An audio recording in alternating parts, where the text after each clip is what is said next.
La 3e année de Cyrus, roi de Perse, une parole fut révélée à Daniel qu'on nommait Belchazzar.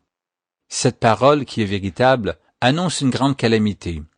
Il fut attentif à cette parole et il eut l'intelligence de la vision. En ce temps-là, moi, Daniel, je fus 3 semaines dans le deuil. Je ne mangeai aucun mets délicat, il n'entra ni viande ni vin dans ma bouche, et je ne moignis point jusqu'à ce que les 3 semaines fussent accomplies.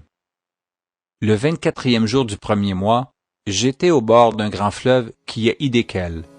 Je levai les yeux, je regardai, et voici, il y avait un homme vêtu de lin et ayant sur les reins une ceinture d'or d'Uphaz.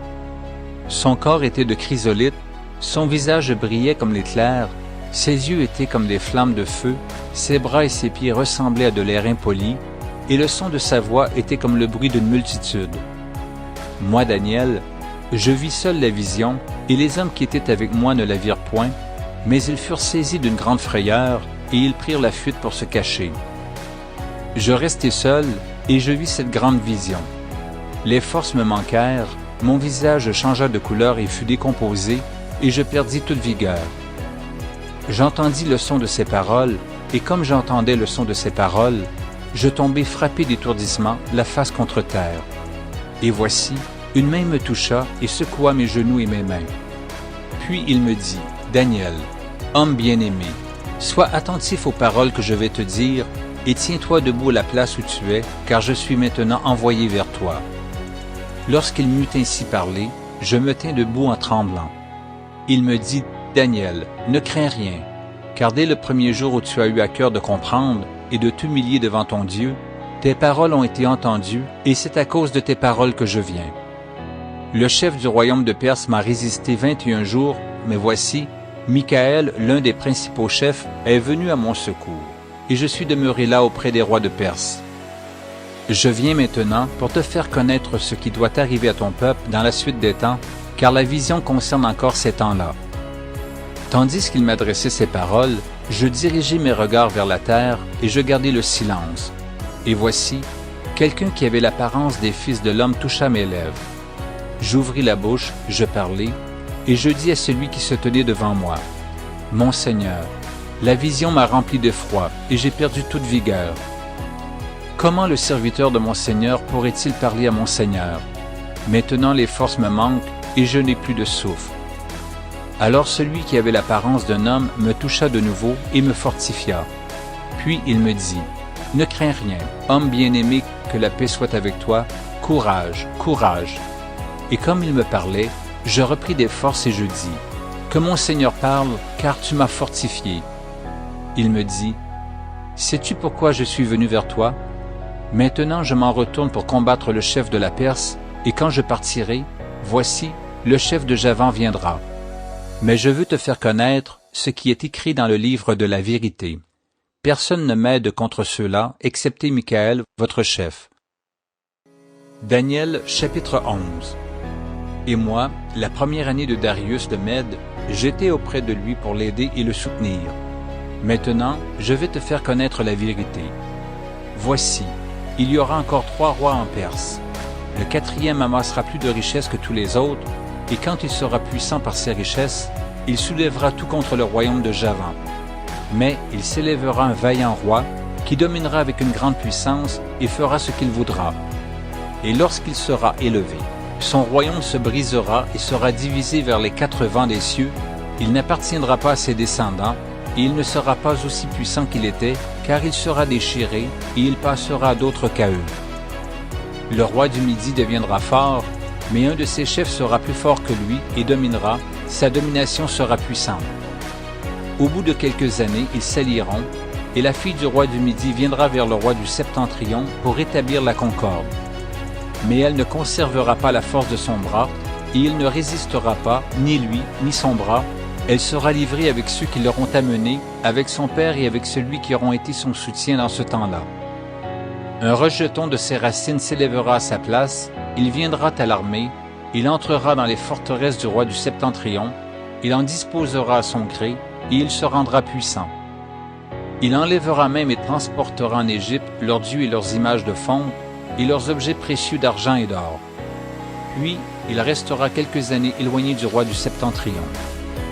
et celui-ci marchera contre le royaume du roi du Midi et reviendra dans son pays. Ses fils se mettront en campagne et rassembleront une multitude nombreuse de troupes. L'un d'eux s'avancera, se répandra comme un torrent, débordera, puis reviendra. Et ils pousseront les hostilités jusqu'à la forteresse du roi du Midi. Le roi du Midi s'irritera, il sortira et attaquera le roi du Septentrion, il soulèvera une grande multitude, et les troupes du roi du Septentrion seront livrées entre ses mains. Cette multitude sera fière, et le cœur du roi s'enflera. Il fera tomber des milliers, mais il ne triomphera pas. Car le roi du Septentrion reviendra et rassemblera une multitude plus nombreuse que la première. Au bout de quelque temps, de quelques années, il se mettra en marche avec une grande armée et de grandes richesses. En ce temps-là, plusieurs s'élèveront contre le roi du Midi, et des hommes violents parmi ton peuple se révolteront pour accomplir la vision, et ils succomberont. Le roi du Septentrion s'avancera, il élèvera des terrasses, et s'emparera des villes fortes.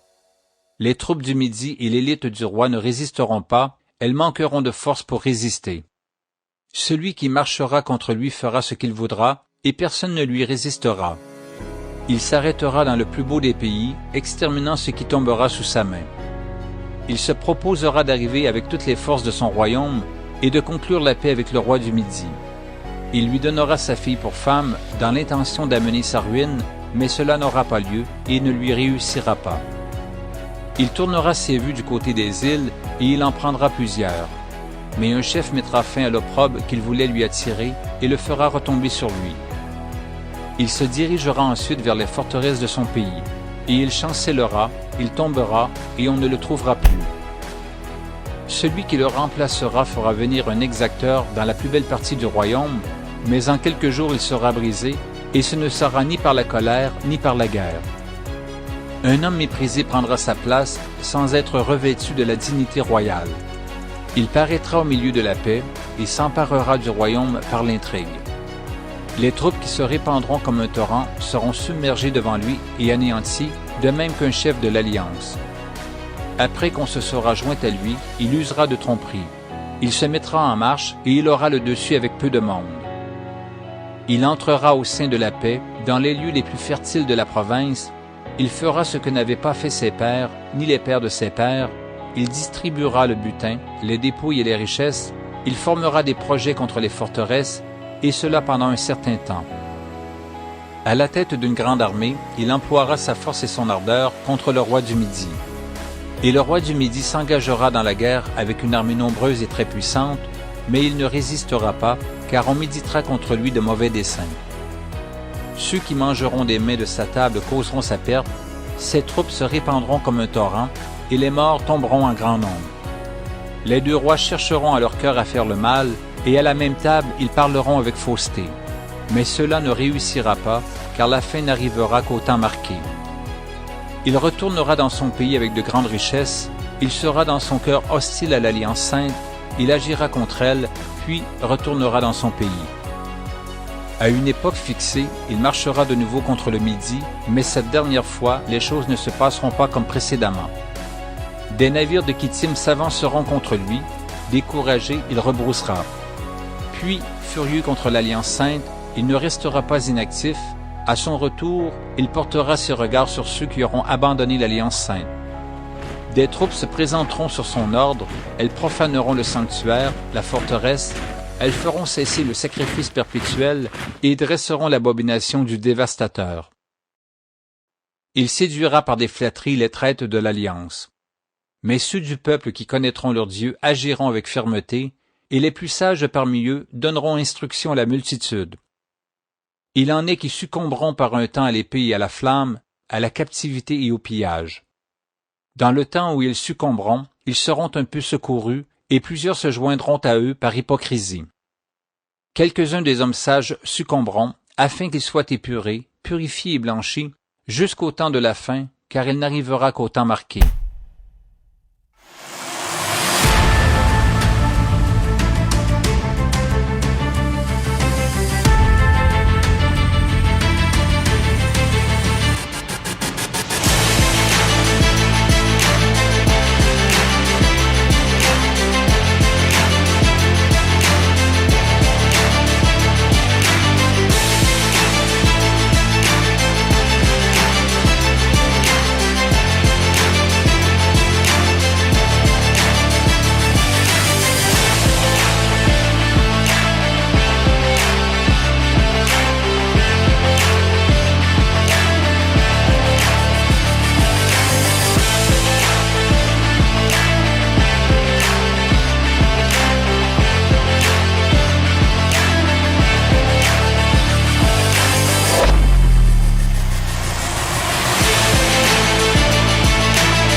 Le roi fera ce qu'il voudra, il s'élèvera, il se glorifiera au-dessus de tous les dieux, et il dira des choses incroyables contre le Dieu des dieux.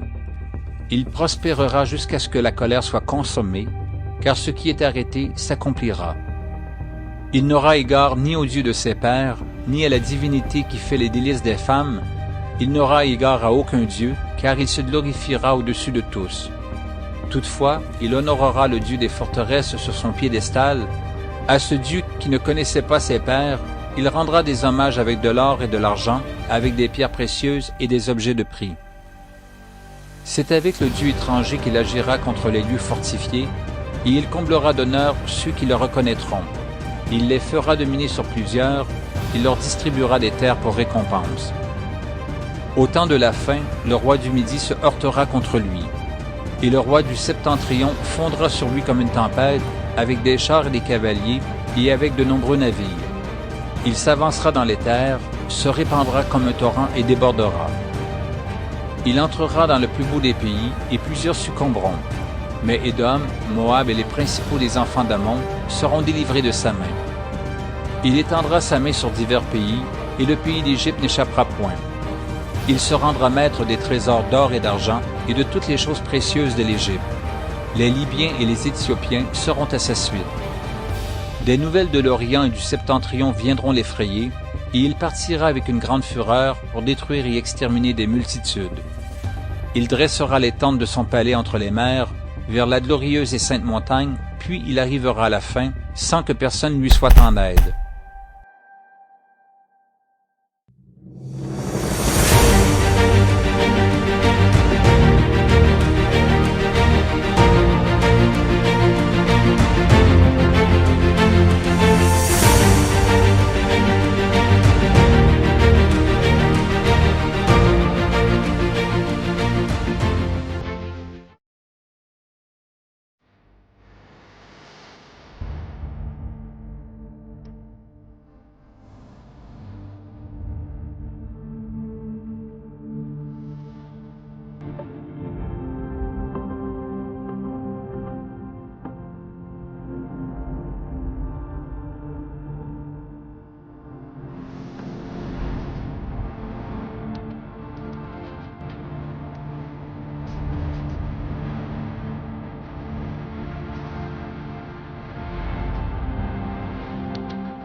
Daniel chapitre 12. En ce temps-là se lèvera Michaël, le grand chef, le défenseur des enfants de ton peuple, et ce sera une époque de détresse, telle qu'il n'y en a point eu de semblable depuis que les nations existent jusqu'à cette époque. En ce temps-là, ceux de ton peuple qui seront trouvés inscrits dans le livre seront sauvés. Plusieurs de ceux qui dorment dans la poussière de la terre se réveilleront, les uns pour la vie éternelle, et les autres pour l'opprobre, pour la honte éternelle. Ceux qui auront été intelligents brilleront comme la splendeur du ciel, et ceux qui auront enseigné la justice à la multitude brilleront comme les étoiles à toujours et à perpétuité. Toi, Daniel, tiens secret de ces paroles et scelle le livre jusqu'au temps de la fin. Plusieurs alors le liront et la connaissance augmentera. Et moi, Daniel, je regardai et voici, deux autres hommes se tenaient debout, l'un en deçà du bord du fleuve et l'autre au-delà du bord du fleuve. L'un d'eux dit à l'homme vêtu de lin qui se tenait au-dessus des eaux du fleuve, « Quand sera la fin de ces prodiges? » Et j'entendis l'homme vêtu de lin qui se tenait au-dessus des eaux du fleuve. Il leva vers les cieux sa main droite et sa main gauche, et il jura par celui qui vit éternellement que ce sera dans un temps, des temps, et la moitié d'un temps, et que toutes ces choses finiront quand la force du peuple saint sera entièrement brisée. J'entendis, mais je ne compris pas, et je dis, « Mon Seigneur, quelle sera l'issue de ces choses? » Il répondit, « Va, Daniel, car ces paroles seront tenues secrètes et scellées jusqu'au temps de la fin. Plusieurs seront purifiés, blanchis et épurés. Les méchants feront le mal et aucun des méchants ne comprendra, mais ceux qui auront de l'intelligence comprendront. Depuis le temps où cessera le sacrifice perpétuel et où sera dressée l'abomination du dévastateur, il y aura 1290 jours. Heureux celui qui attendra et qui arrivera jusqu'à 1335 jours. Et toi, marche vers ta fin, tu te reposeras, et tu seras debout pour ton héritage à la fin des jours.